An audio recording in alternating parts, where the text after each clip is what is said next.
Well, said Tommy, looking out the window of the Crown and Anchor, here we are at Toad in the Hole, or whatever this blasted village is called. Let's review the case, said Tuppence. By all means, said Tommy. To begin with, getting my say in first, I suspect the invalid mother. Why? My dear Tuppence, grant that this poltergeist business is all a put-up job, got up in order to persuade the girl to sell the house. Someone must have thrown the things about. Now, the girl said everyone was at dinner, but if the mother is a thoroughgoing invalid, she'd be upstairs in her room. If she was an invalid, she could hardly throw furniture about. But she wouldn't be a real invalid. She'd be shamming. Why? There you have me, confessed her husband. I was really going on the well-known principle of suspecting the most unlikely person. You always make fun of everything, said Tuppence severely. There must be something that makes these people so anxious to get hold of the house. And if you don't care about getting to the bottom of this matter, I do. I like that girl. She's a dear. Tommy nodded seriously enough. I quite agree. But I never can resist ragging you, Tuppence. Of course.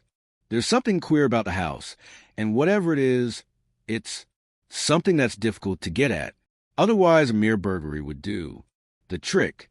But to be willing to buy the house means either that you've got to take up floors or pull down walls, or else that there's a coal mine under the back garden. I don't want it to be a coal mine. Buried treasure is much more romantic. Said Tommy. In that case, I think that I shall pay a visit to the local bank manager, explain that I am staying here over Christmas and probably buying the red house, and discuss the question of opening an account. But why dash? Wait and see. Tommy returned at the end of half an hour. His eyes were twinkling. We advance, Tuppence. Our interview proceeded on the lines indicated. I then asked casually whether he had had much gold paid in, as is often the case nowadays in these small country bank small farmers who hoarded it during the war, you understand. From that we proceeded quite naturally to the extraordinary vagaries of old ladies. I invented an aunt who, on the outbreak of the war, drove to the Army and Navy stores in A, four-wheeler, and returned with 16 hams. He immediately mentioned a client of his own who had insisted on drawing out every penny of money she had in gold as far as possible, and who also insisted on having her securities, bearer bonds, and such things given into her own custody. I exclaimed on such an act of folly, and he mentioned casually that she was the former owner of the Red House. You see, Tuppence, she drew out all this money, and she hid it somewhere. You remember that Monica Dean mentioned that they were astonished at the small amount of her estate? Yes, she hid it in the Red House, and someone knows about it. I can make a pretty good guess who that someone is, too. Who? What about the faithful Crockett? She would know all about her mistress's peculiarities. And that gold-toothed Dr. O'Neill? The gentlemanly nephew, of course. That's it. But whereabouts did she hide it? You know more about old ladies than I do, Tuppence. Where do they hide things? Wrapped up in stockings and petticoats, under mattresses. Tommy nodded. I expect you're right. All the same, she can't have done that because it would have been found when her things were turned over. It worries me. You see, an old lady like that can't have taken up floors or dug holes in the garden. All the same, it's there in the Red House, somewhere. Crockett hasn't found it, but she knows it's there, and once they get the house to themselves, she and her precious nephew, they can turn it upside down until they find what they're after. We've got to get ahead of them. Come on, Tuppence. We'll go to the Red House. Monica Dean received them. To her mother and Crockett they were represented as would be purchasers of the Red House, which would account for their being taken all over the house and grounds.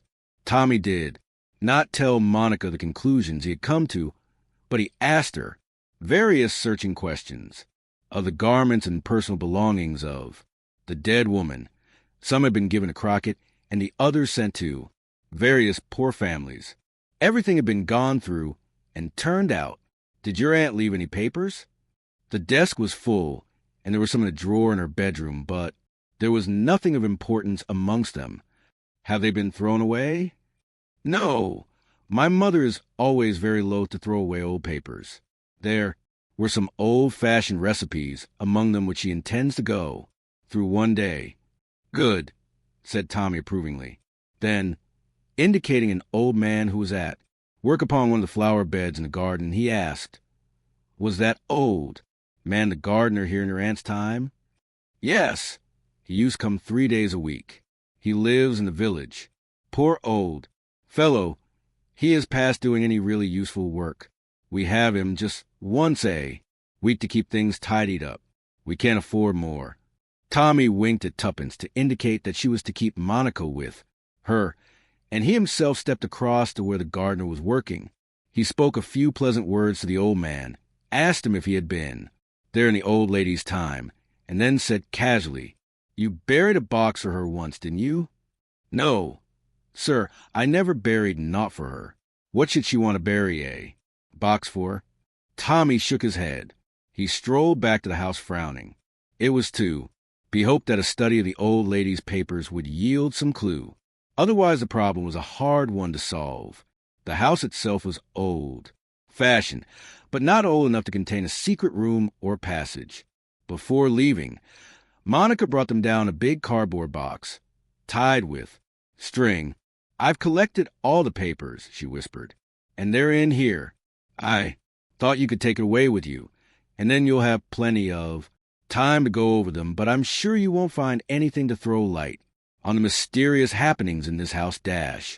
Her words were interrupted by a terrific crash overhead. Tommy ran quickly up the stairs. A jug and basin in one of the front rooms was lying on the ground, broken to pieces. There was no one in the room. The ghost up to its tricks again, he murmured with a grin. He went downstairs again, thoughtfully. I wonder, Miss Dean, if I might speak to the maid, Crockett, for a minute. Certainly. I will ask her to come to you. Monica went off to the kitchen. She returned with the elderly maid who had opened the door to them earlier. We are thinking of buying this house, said Tommy pleasantly, and my wife was wondering whether, in that case, you would care to remain on with us. Crockett's respectable face displayed no emotion of any kind. Thank you, sir, she said. I should like to think it over, if I may. Tommy turned to Monica. I am delighted with the house, Miss Dean. I understand that there is another buyer in the market.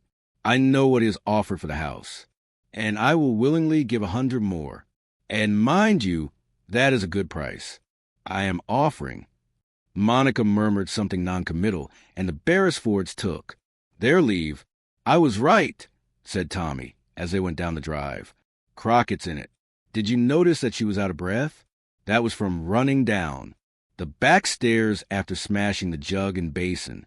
Sometimes, very likely, she has admitted her nephew secretly, and he has done a little poltergeisting, or whatever you call it, while she has been innocently with the family. You'll see, Dr. O'Neill will make a further offer before the day is out. True enough, after dinner a note was brought. It was from Monica. I have just heard from Dr. O'Neill. He raises his previous offer by £150. The nephew must be a man of means, said Tommy thoughtfully. And I tell you what, Tuppence, the prize he's after must be well worthwhile. Oh, if only we could find it. Well, let's get on with the spade work. They were sorting through the big box of papers, a wearisome affair, as they were all jumbled up pell-mell, without any kind of order or method. Every few minutes they compared notes. What's the latest, Tuppence? 2 old receipted bills, 3 unimportant letters, a recipe for preserving new potatoes, and 1 for making lemon cheesecake. What's yours? 1 bill, poem on spring, 2 newspaper cuttings, Why Women Buy Pearls a Sound Investment, and Man with 4 Wives Extraordinary. Story, and a recipe for jug hair. It's heartbreaking, said Tuppence, and they fell to once more. At last, the box was empty. They looked at each other. "I'd put this aside," said Tommy, picking up a half sheet of notepaper, "because it struck me as peculiar. But I don't suppose it's got anything to do with what we're looking for. Let's see it. Oh, it's one of those funny things. What do they call them? Anagrams, charades, or something." She read it.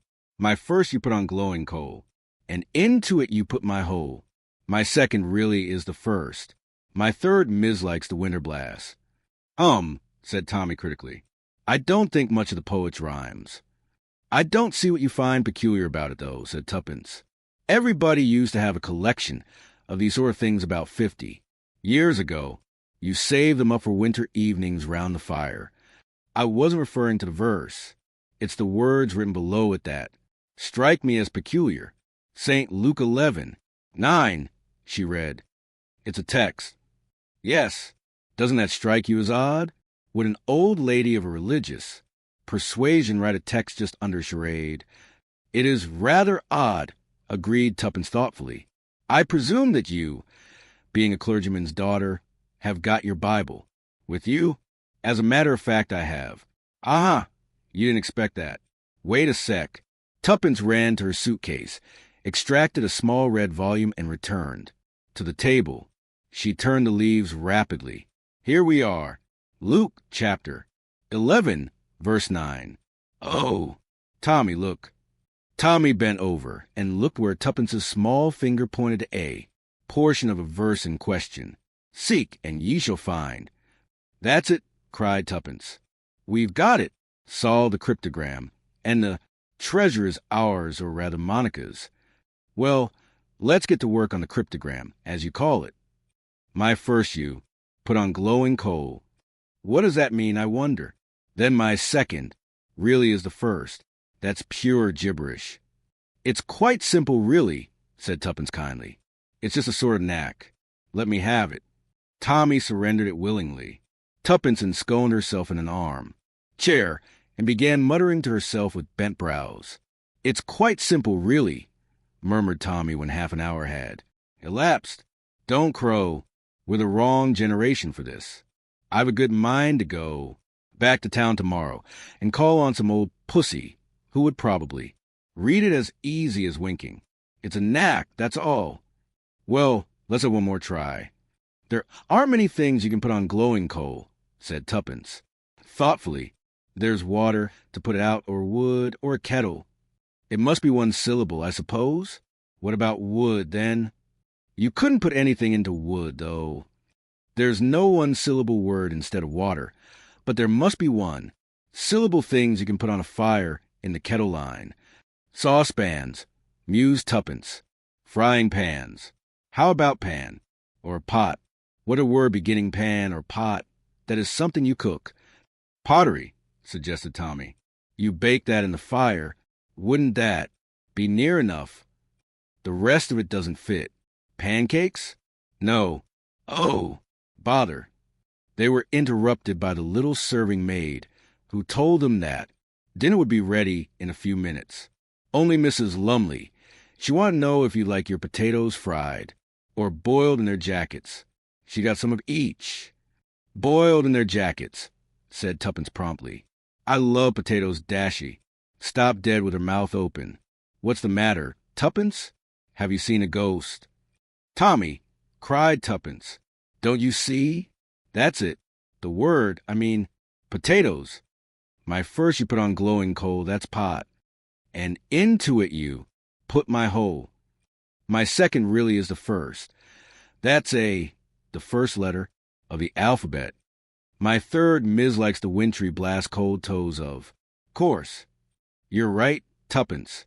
Very clever of you, but I'm afraid we've wasted an awful lot of time over nothing. Potatoes don't fit in at all with missing treasure. Half a sec, though. What did you read out just now when we were going through the box?